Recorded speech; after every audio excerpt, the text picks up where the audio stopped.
I'm standing at the kitchen sink in my apartment above the closed storefront on this busy Baltimore street, watching the sun come up through the window, and I'm thinking about how I didn't recognize the moment my life stopped being mine. My son canceled all my credit cards, and that's when I understood I'd been living like a prisoner in my own life. The woman who used to feed birds every morning had become someone who asked permission to buy milk. I know someone right now in a situation like mine, wondering if they're crazy for feeling trapped. So I'm going to tell you what happened, because if even one person hears this and realizes they're not alone, then maybe my story matters. If you've ever felt like you're disappearing in your own life, stay with me. Hit that like button so this reaches someone who needs to hear it. Subscribe because stories like mine need to be told. Let me back up. I'm 66 years old, and I've been living in this apartment above a storefront that's been closed for 6 years now. The street's always busy outside my window. Buses rumbling past, delivery trucks double parked, people walking fast to somewhere important. But inside my apartment, it's quiet. Too quiet sometimes. There's this ceiling fan that spins all day in the summer heat, and that sound becomes the only thing I hear besides the neighbor's television bleeding through the walls. This quiet suburban street where I grew up, with its modest homes and chain-link fences, feels like another lifetime now. My mother's house was there. White siding, blue shutters, a porch where she'd sit in the evenings. After she died, I moved here.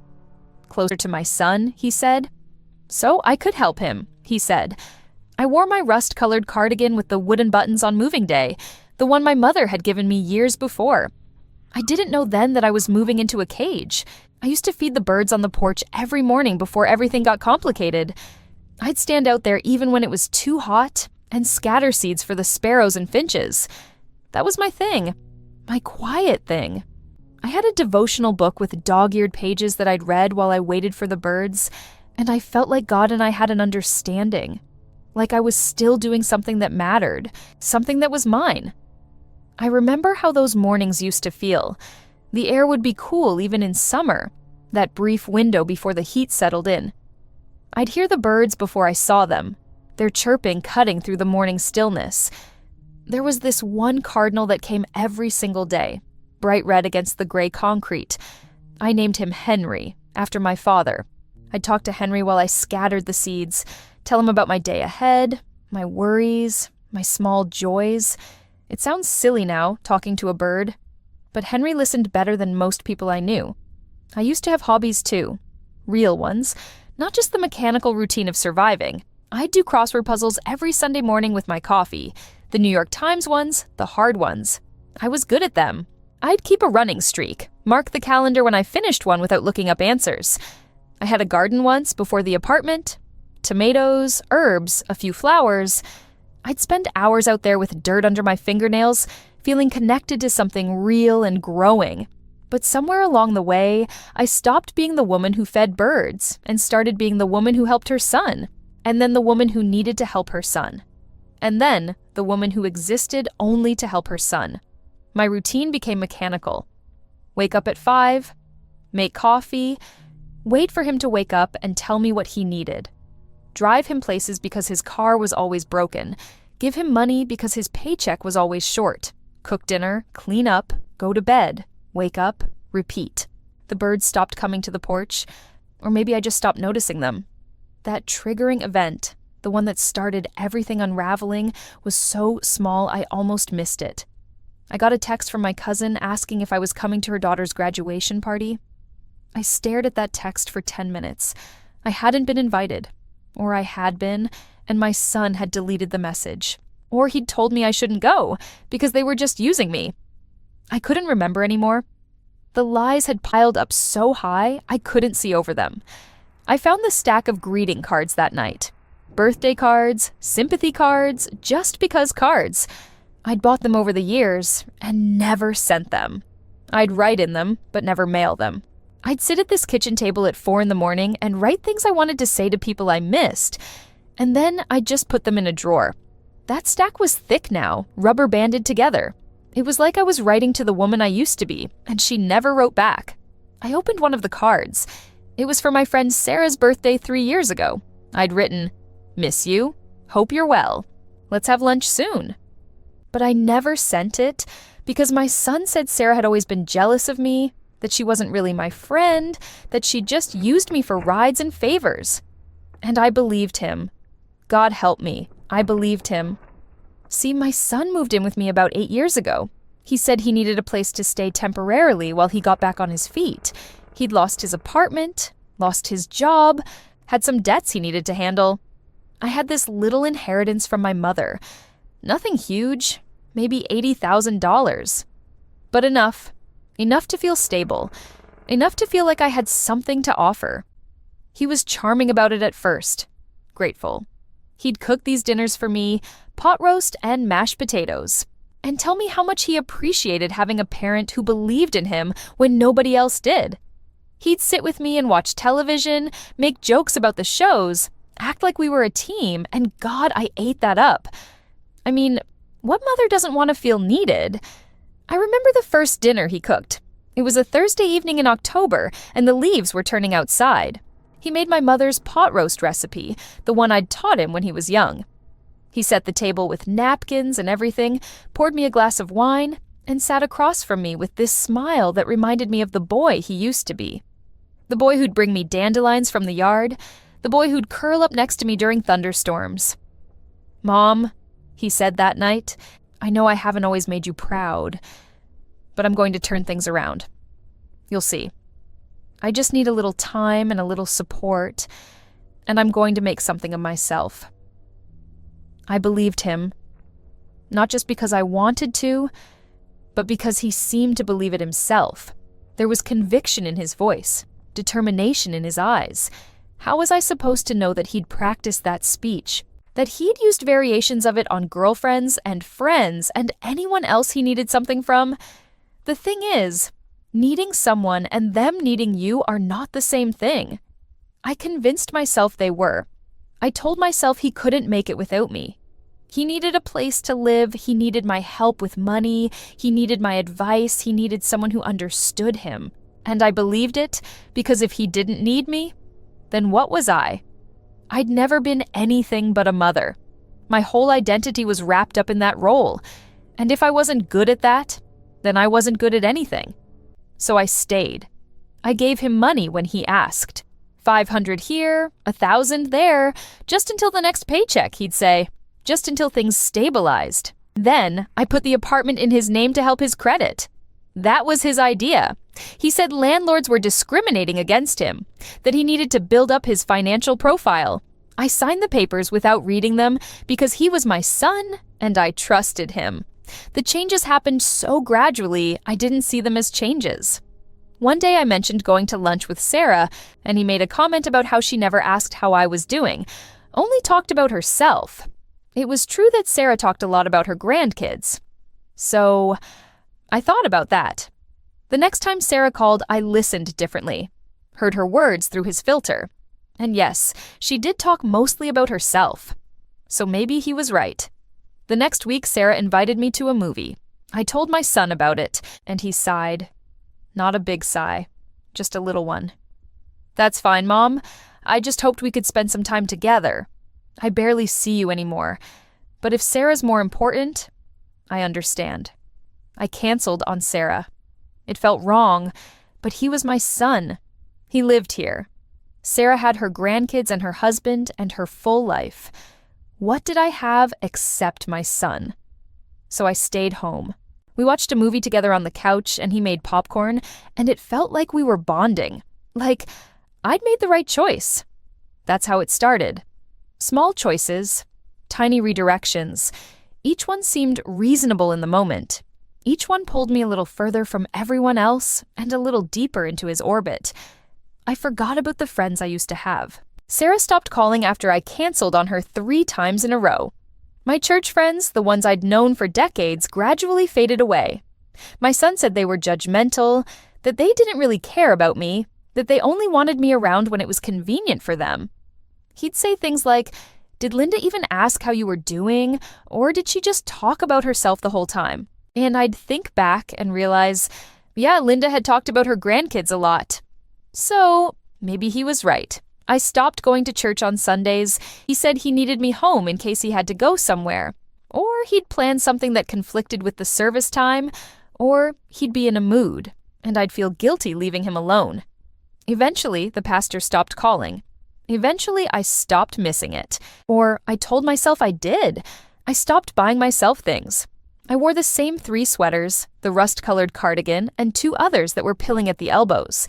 I'd see something in a store window, a scarf or a book, and think about buying it. Then I'd remember my son needed new tires, or there was a bill that needed paying, or he wanted to take a course that would help him get a better job. So I'd walk away. Every time, I'd walk away. There was this one time, I'll never forget it. I was at Target, just picking up necessities. Toothpaste, paper towels, the usual. And I walked past the book section. There was a novel I'd been wanting to read. I'd seen it recommended somewhere, and it sounded good. Mystery, a strong female protagonist, exactly my kind of thing. It was $15. I stood there holding that book for probably 5 minutes, just holding it, reading the back cover, feeling the weight of it in my hands. $15? I had $15, but my son had mentioned that morning that he needed gas money. He had a job interview across town, very important, could make all the difference. If I bought this book, I wouldn't have the gas money to give him. I put the book back. I walked out of Target empty-handed except for the necessities. And I felt virtuous about it, like I'd made a sacrifice that mattered. Like being a good mother meant never choosing myself. I made pot after pot of black-eyed peas for good luck. That was my mother's tradition. New Year's Day, birthdays, anytime someone needed a little boost. I'd cook them with ham hock and onions, serve them over rice, and believe that somehow if I cooked enough and cleaned enough and gave enough, everything would work out. He'd finally be the person he pretended to be in those early days. The grateful son, the one who needed his mother but also loved her. And my mother's inheritance? That was gone. I couldn't tell you exactly where it went. Some of it went to cars. He was always having car trouble, always needing repairs or a down payment on something newer. Some went to business ideas that never materialized, investment opportunities, a friend who needed a loan that would be paid back with interest. None of it came back. He'd sit next to me on the couch and describe the car he really wanted, a Bentley Continental in cream white. He'd pull up pictures on his phone and show me. Look at that, Mom. That's class. That's what success looks like. He'd say it like he was describing a dream he was about to live, and I'd nod along like I believed it too. Like somehow if I supported his fantasy hard enough, it would become real and everything would be worth it. But here's the thing about living a lie. You start to forget what the truth even looked like. You start to think the fog is normal. You start to believe that feeling small is just what love feels like. The summer everything broke open was the hottest one I can remember. The kind of heat that makes thinking hard, that presses down on you until all you can do is sit under the fan and wait for evening. I'd gotten thin that year, not in a healthy way, in a way that made my clothes hang loose and my face look hollow.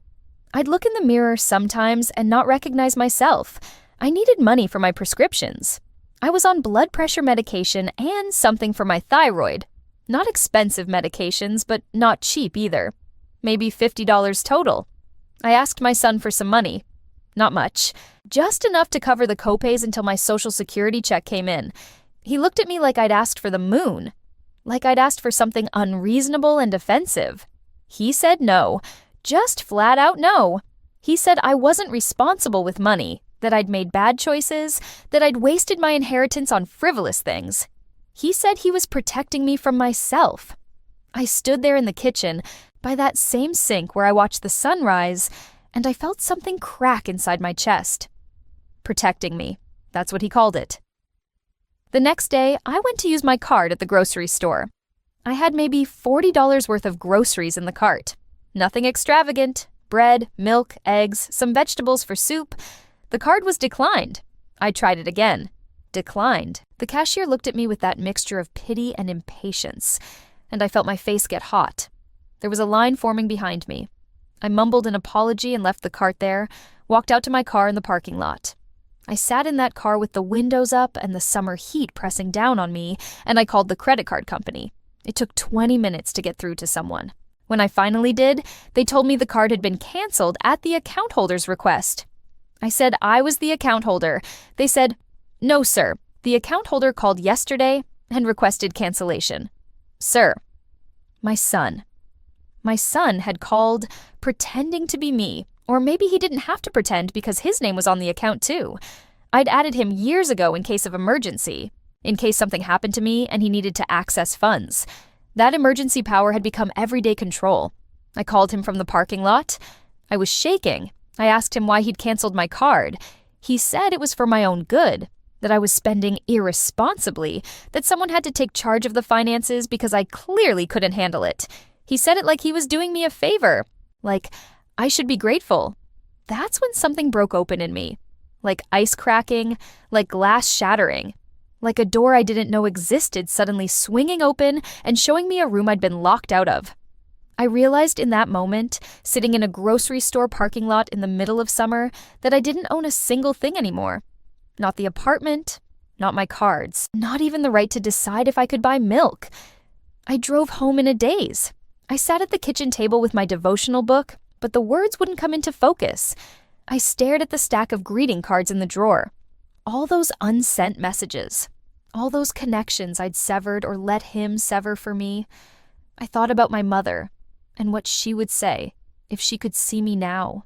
She'd raised me to be strong, to be independent. She'd worked 2 jobs to put me through school. She'd given me that inheritance so I'd have security, so I'd never have to depend on anyone. And I'd given it all away to a man who saw me as a resource to be exploited. But it was something else that really made me see it, something that crossed a line I couldn't uncross. My neighbor downstairs, Maria, came up one day. I hadn't seen Maria in months.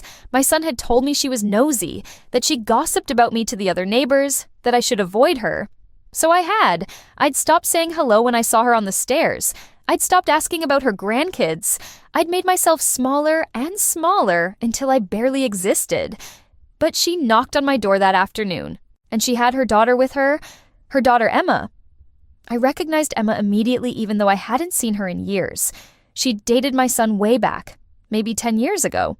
It hadn't ended well. He'd told me she was crazy, that she'd stolen from him, that she'd spread lies about him to mutual friends. I'd believed him then.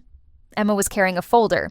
She looked at me, and she had this expression like she was about to tell me something that was going to hurt. Like she knew the impact her words would have, and she was bracing herself to deliver them anyway. They came inside. Maria made coffee while Emma opened the folder on my kitchen table. Inside were printouts, texts my son had sent to his friends, screenshots Emma had saved from years ago, messages where he bragged about how easy I was to manipulate, how he'd convinced me to put the apartment in his name, how he was working his way through my inheritance, and I didn't even notice, how stupid I was, how pathetic. I read those messages, and I felt like I was reading about a stranger. Some poor woman who didn't know she was being used. Some fool who'd given everything and got nothing. But it was me. It was me he was talking about. One message in particular burned itself into my brain.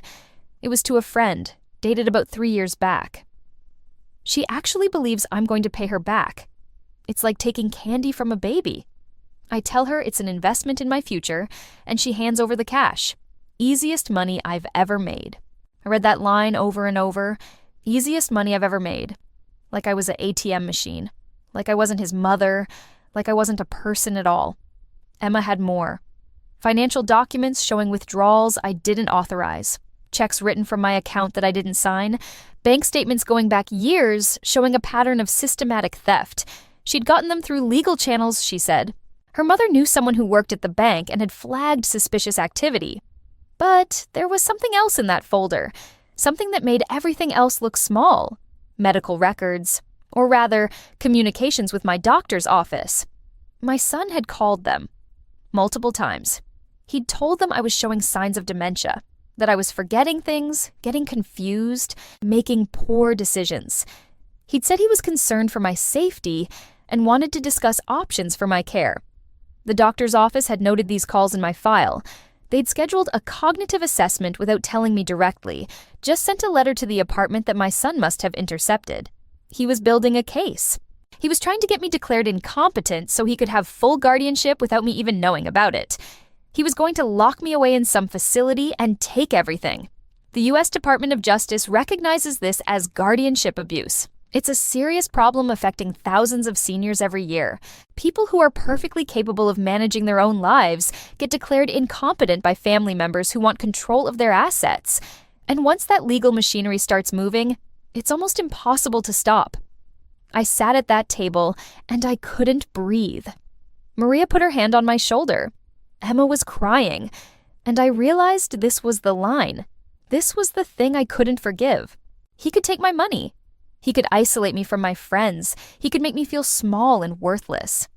But trying to take my mind, trying to convince the world I was crazy so he could control me completely, that was something I couldn't come back from.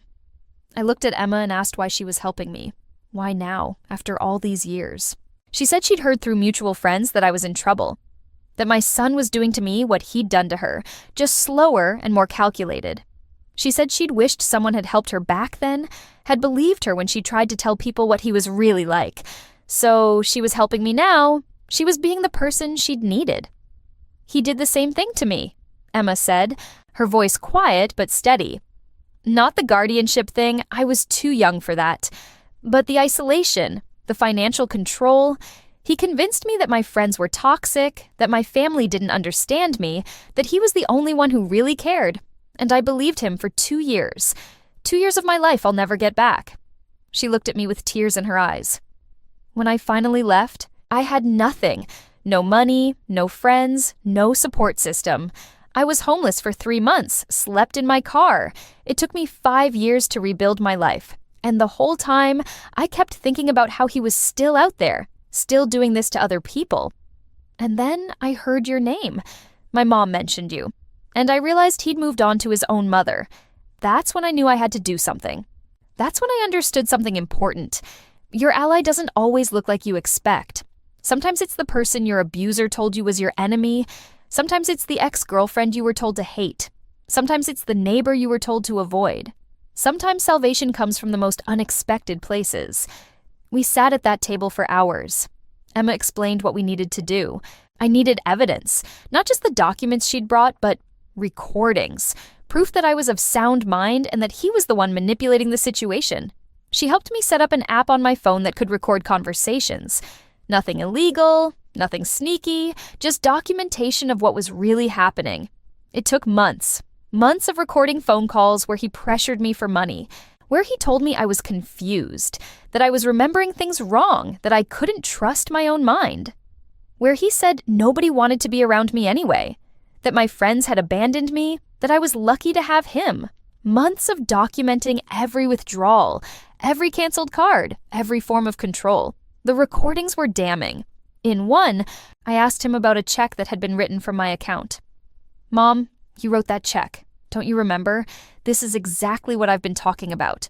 You're forgetting things. Maybe we need to talk to your doctor about this. I hadn't written that check, but he said it with such confidence that in the moment, I doubted myself. That's what the recording captured. My confusion. His manipulation. The way he weaponized my self-doubt against me. I started going to church again. Just showed up one Sunday morning while my son was still asleep. Slipped out quietly and drove to the church I'd attended for 30 years before I'd stopped going. Pastor Williams was there. He saw me walk in and his face just lit up. After the service, he hugged me and asked where I'd been. I started crying right there in the fellowship hall, and I told him everything. He connected me with a social worker, with a lawyer who did pro bono work for elder abuse cases, with support groups where I met other women who'd been through similar things. I wasn't alone. I'd thought I was the only person stupid enough to let this happen. But I wasn't. There were dozens of us. Hundreds, maybe, all thinking we were isolated and crazy when really, we were victims of a recognized pattern of abuse. The support group met on Thursday evenings in the basement of a community center. The first time I went, I almost turned around in the parking lot. What was I going to say? How could I explain that I'd let my own son destroy my life? But I walked in, and there were 8 women sitting in a circle, ages ranging from 50s to 80s. And when the facilitator asked if anyone wanted to share, a woman named Dorothy spoke. "My daughter took my house," she said simply. convinced me to sign it over for tax purposes. I haven't seen her in 2 years, and I'm living with my sister now. Some days I still think I must have done something to deserve it. The room was silent. Then another woman spoke. Then another. Each story different in details, but identical in shape. Family members who'd exploited trust, money gone, independence stolen, lives rebuilt from nothing. When it was my turn, I told them about the canceled cards, about the greeting cards I'd never sent, about feeding birds on my porch and how even that small joy had been taken from me, and these women nodded. They understood. They'd lived versions of my story. And nobody in that room thought I was stupid or weak. They thought I was brave for being there. I kept feeding the birds again. That was my small act of rebellion. Every morning, even when my son complained about the mess, even when he said I was wasting money on birdseed, I'd go out on that porch in my rust-colored cardigan and scatter seeds. I'd read my devotional book, I'd pray, and I'd remember that I was still a person with value beyond what I could give. Henry came back, that cardinal I'd named after my father. I hadn't seen him in years, or maybe I just hadn't been looking. But one morning, he was there, bright red against the gray morning, eating the seeds I'd scattered, and I cried. I stood on that porch in my cardigan and cried because a bird remembered me even when I'd forgotten myself. The confrontation happened at a church potluck. I planned it that way deliberately. I wanted witnesses. I wanted it to be in a place where he couldn't twist the narrative later, where there were people who'd known me for years and could see the truth. I invited him to come with me, told him it was important, that people wanted to see him, that it would be good for both of us. He came because he thought he'd won. He thought I was broken enough now that I'd never fight back. He walked into that fellowship hall smiling, shaking hands, playing the devoted son. I'd already spoken to Pastor Williams, to several members of the church council, to Maria and Emma who came as my guests. When it was time for announcements, I stood up. My hands were shaking, but my voice was steady. I told them what had been happening. Not everything, just enough. That I'd been financially exploited by someone I trusted. That I'd been isolated and manipulated. That I was taking steps to protect myself and wanted them to know in case that person tried to spread lies about me. I didn't say my son's name, but everyone in that room knew who I was talking about. He stood up, started to say something. Pastor Williams put a hand on his shoulder and asked him to sit down. My son looked around the room, saw all these faces looking at him, and something in his expression changed. The charm fell away. He looked at me with pure hatred. And for the first time, I saw who he really was without the mask. He left. Just walked out.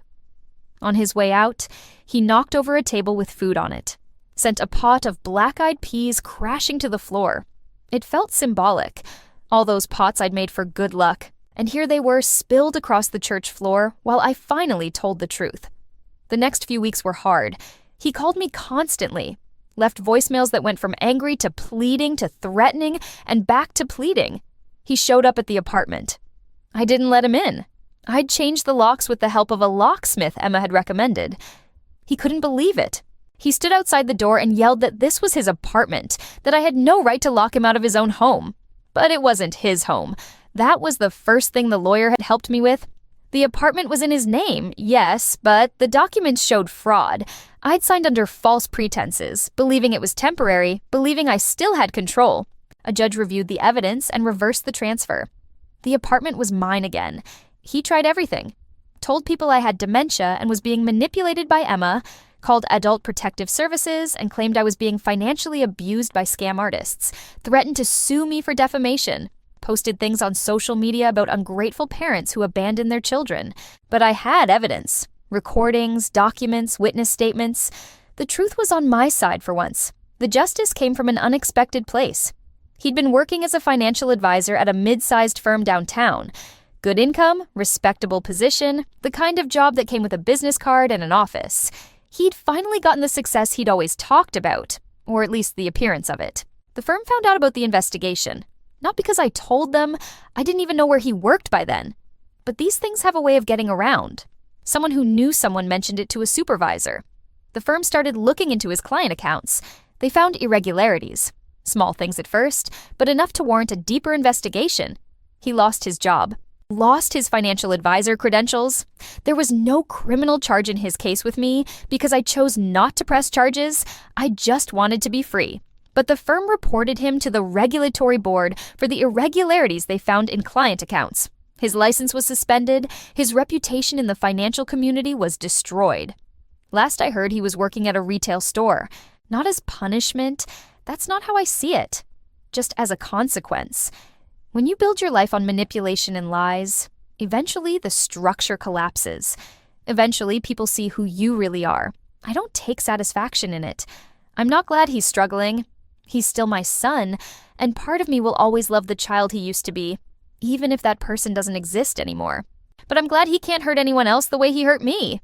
I'm glad there are systems in place that caught him before he could do to his clients what he did to his mother. I moved out of that apartment above the closed storefront. I couldn't stay there. Too many memories, too much heaviness. I found a new place in the city, a small one-bedroom in a building with other seniors. There's always something happening here. Game nights, movie screenings, a community garden. I can hear people and life happening around me. The walls are thin, but in a good way. I hear my neighbors singing in the morning. I hear kids playing in the courtyard. I hear life. The building has this community garden on the roof. Nothing fancy, just some raised beds and containers. But I claimed a small plot. I'm growing tomatoes again. Herbs. Some flowers for the bees. My hands get dirty again. I watch things grow, and it feels like proof that life continues, that things can be planted and nurtured and will bloom if you give them what they need. There's a woman in the building named Gloria who's 82. She grows the most beautiful roses in her plot, deep red ones that smell like perfume. She taught me how to prune them properly, how to watch for pests, how to mulch for the winter. We spend hours up there together, not really talking, just working side by side. It's peaceful in a way I'd forgotten existed. You know what I did in my new apartment? The first thing? There was this cabinet door in the kitchen that wouldn't close right. It had been broken for years in my old place, and I'd just learned to live with it. I'd push it closed and it would swing back open, and I'd push it again, and eventually I'd give up and leave it hanging crooked. In my new place that first week, I fixed it. I went to the hardware store and bought the right hinges. I watched a video online about how to install them. I spent an hour on my knees on the kitchen floor, screwing in those hinges, making sure they were level. And when I was done, that cabinet door closed perfectly. Clicked shut and stayed shut. It felt like everything. It felt like proof that I could take care of myself, that I could fix things that were broken, that I didn't need anyone's permission to make my space livable. I stood in that kitchen and cried.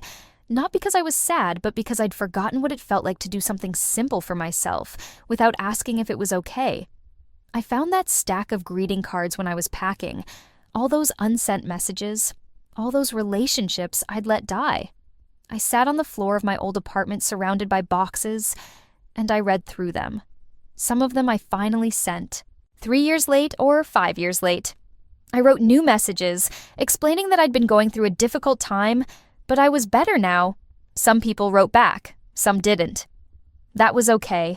I reconnected with Sarah. She invited me to lunch, and I went.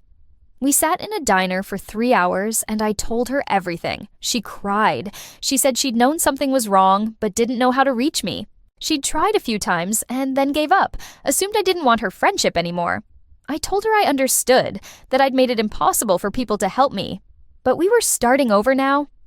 I kept thinking about you, Sarah said, stirring her coffee. I'd see something funny and think, I should tell her about this.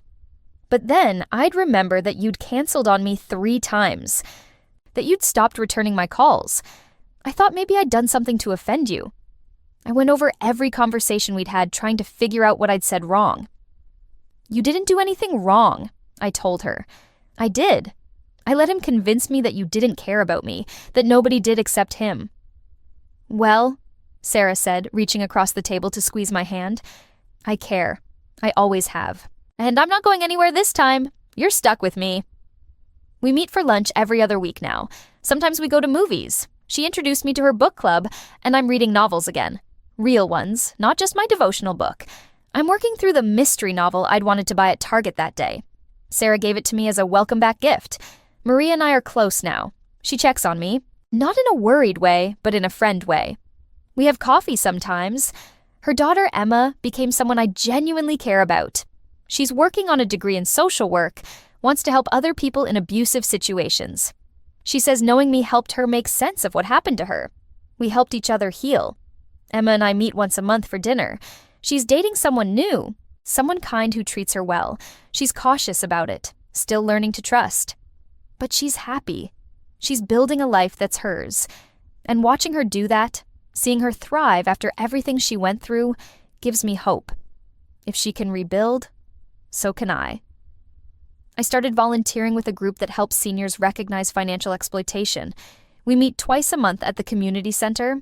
I tell my story to rooms full of people who are right where I was 2 years ago. I see myself in their faces, the confusion, the shame, the belief that somehow they brought this on themselves. I tell them what I wish someone had told me. You are not responsible for anyone else's happiness. Your value is not in your usefulness. Your children's failures are not your failures.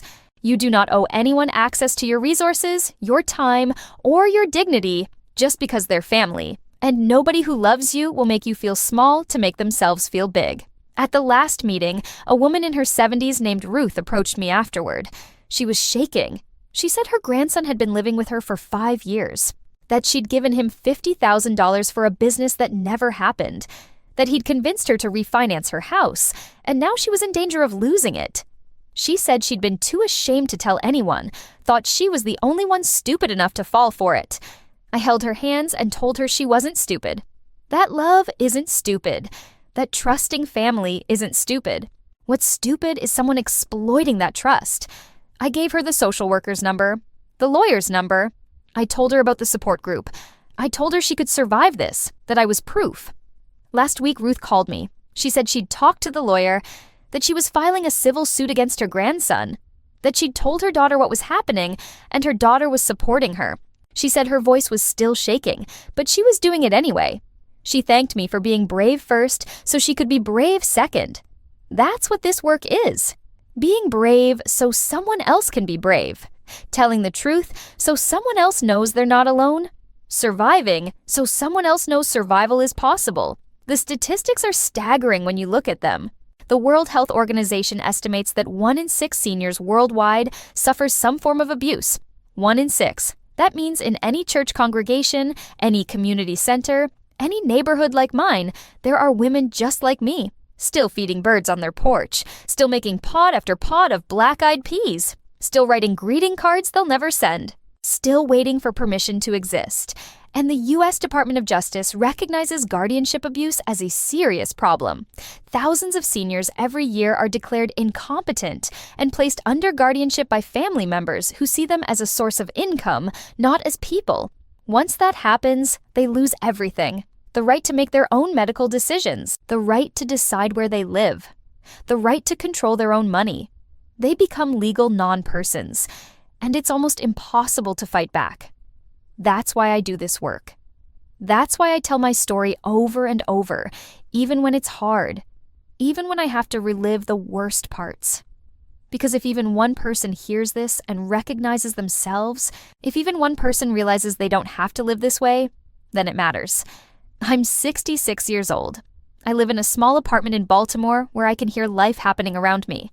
I feed birds every morning on the tiny balcony. I cook when I want to, not when someone demands it. I read my devotional book and feel like God and I have our understanding back. I wear my rust-colored cardigan with the wooden buttons, and I remember it was a gift from a mother who wanted me to be strong. I sleep through the night now. I don't wake up at 3 a.m. wondering what I did wrong, or how I could fix things, or whether I'm crazy for feeling trapped. I wake up when my body's ready, and I make coffee, and I stand at my window and watch the sun come up. And I know that I'm free. My son and I don't speak. Maybe someday we will. Maybe someday he'll do the work to understand what he did and why it was wrong. Maybe someday he'll apologize and mean it. Or maybe not. Either way, I'm okay. My peace doesn't depend on his redemption. My value doesn't depend on his validation. I learned that the hard way, but I learned it. The summer heat has passed into fall now, and then winter came. and now it's summer again. A full cycle of seasons since I first stood in that church and told the truth. The city looks different to me now. I notice things I didn't before. The way light hits the buildings in the morning, the sound of kids playing in the park, the smell of food from the restaurant downstairs. Little things that make life worth living. I think about my mother sometimes, about the inheritance she left me, hoping it would give me security. It did, just not in the way either of us expected. It bought me the hardest and most important lesson of my life. That money is just money. That security doesn't come from a bank account, but from knowing your own worth. That the best inheritance she gave me wasn't the dollars, but the example of a woman who worked hard and stood on her own 2 feet.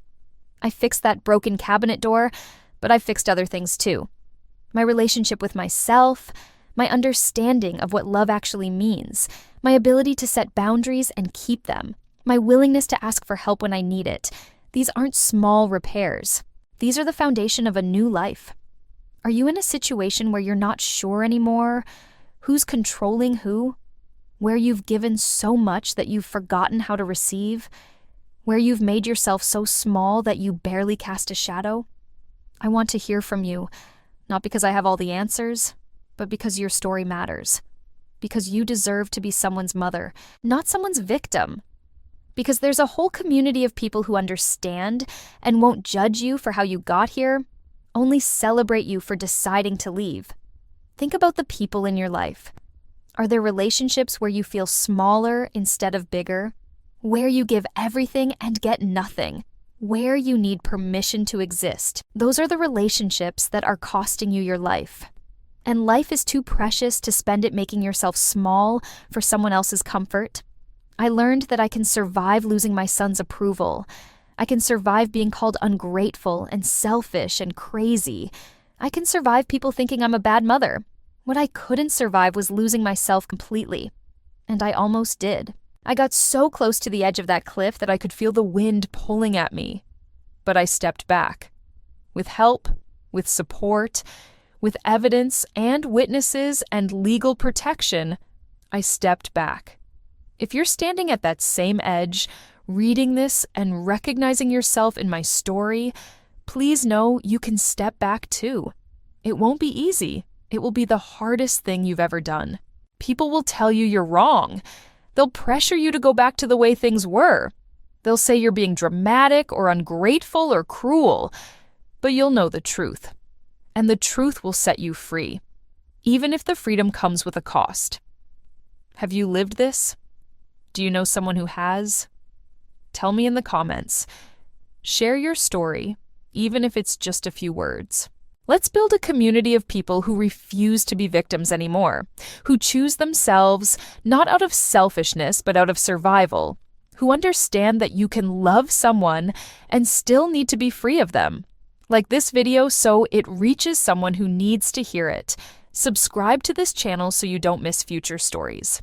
Because there are thousands of us out there, maybe millions, all learning the same lesson in different ways. We're not alone. We never were. We just forgot how to find each other. I'm standing at my kitchen window in my new apartment, watching another sunrise, wearing my rust-colored cardigan with the wooden buttons. The birds are eating the seeds I scattered on the balcony. My coffee is hot. My cabinet door closes perfectly. And I know, with absolute certainty, that I am exactly where I'm supposed to be. This is my story. This is how I got free. This is what I learned. And this is what I want you to know. You deserve better than a life lived in service to people who don't see your value. You deserve peace. You deserve joy. You deserve to wake up in the morning and feel like yourself again. Thank you for listening. Thank you for being here. Thank you for believing that stories like mine matter. They do. Yours does too. Tell it. Live it. And know that somewhere out there, a woman in Baltimore is rooting for you, has lived what you're living, and promises you that freedom is possible. It's hard, but it's possible. And it's worth it. God bless you. Take care of yourself. And remember, fixing one broken cabinet door is just the beginning.